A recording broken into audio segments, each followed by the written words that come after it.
কাঁকরোল এভাবে কেটেছি, কেটে সেদ্ধ করে নিয়েছি। এবার এই ভেতরে এটাকে কুড়িয়ে বের করে নেব। এইভাবে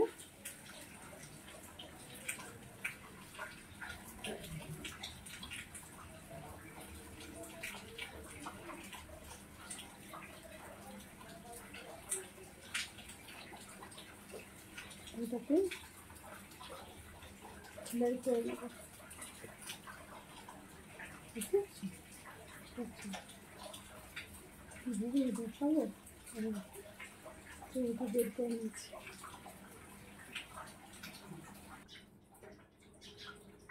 এই দেখো সব বের করে নিলাম, ভেতর থেকে সব বের করে নিয়েছি। এটা এখন মিক্সিতে ব্লেন্ড করব। এতে বাদাম দেবো, আদা দেবো, কাঁচা লঙ্কা দেবো, দিয়ে ব্লেন্ড করব। কাঁচা বাদাম কড়াতে তেল নিলাম, এটাকে এখন ব্লেন্ড করব। গরম আছে, তো ঠান্ডা করে ব্লেন্ড করব। সাদা সর্ষে, কালো সর্ষে, পোস্ত দিয়ে কাঁকরোলের ভেতরে যে পুরটা ওটাতে দিয়ে ব্লেন্ড করবো। দিয়েছি দেখো, আদা দিয়েছি, কাঁচা লঙ্কা দেবো,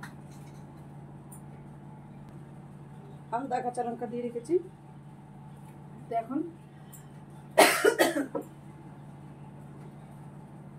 সাদা সর্ষে, কালো সর্ষে, পোস্ত দিয়ে এটাকে বাড়বো। সুন্দর একটা পেস্ট হয়ে গেছে, দেখেছো? এখন ঢেলে নেব। ওই ব্লেন্ড করা এটার মধ্যে আমি, ওটা বেসন দিয়ে করা ছিল, আমি ছাতু দেব যাতে এটা একটু শক্ত হয়।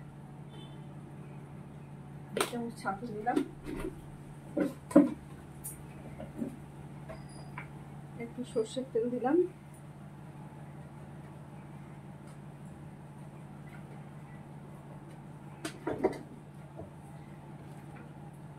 একটু নুন দিলাম,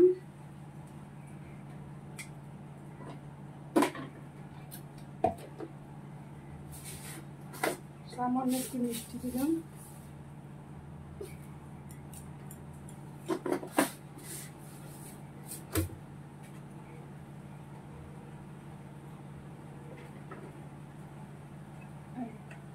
সব দিয়েছি, দিয়ে এটাকে একটু মেখে নিয়েছি। ছাতুটা দিলাম, একটা বেসন দিয়ে করা ছিল, আমি ছাতু দিলাম। ছাতুটা যেহেতু ভাজা,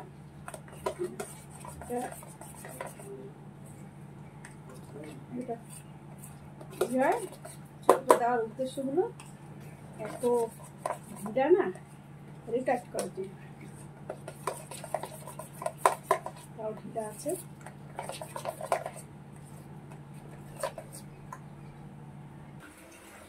এই দেখো, এটাতে পুরটা ফিল আপ করলাম। এবার তেলে ভাজবো। কেটে সব ভেজে নিয়েছি, এখন গ্রেভি করে গ্রেভি দেবো।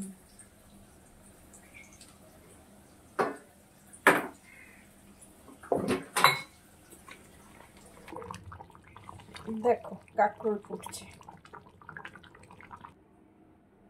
দেখো হয়ে গেল কাঁকরোল, পুরো কাঁকরোল।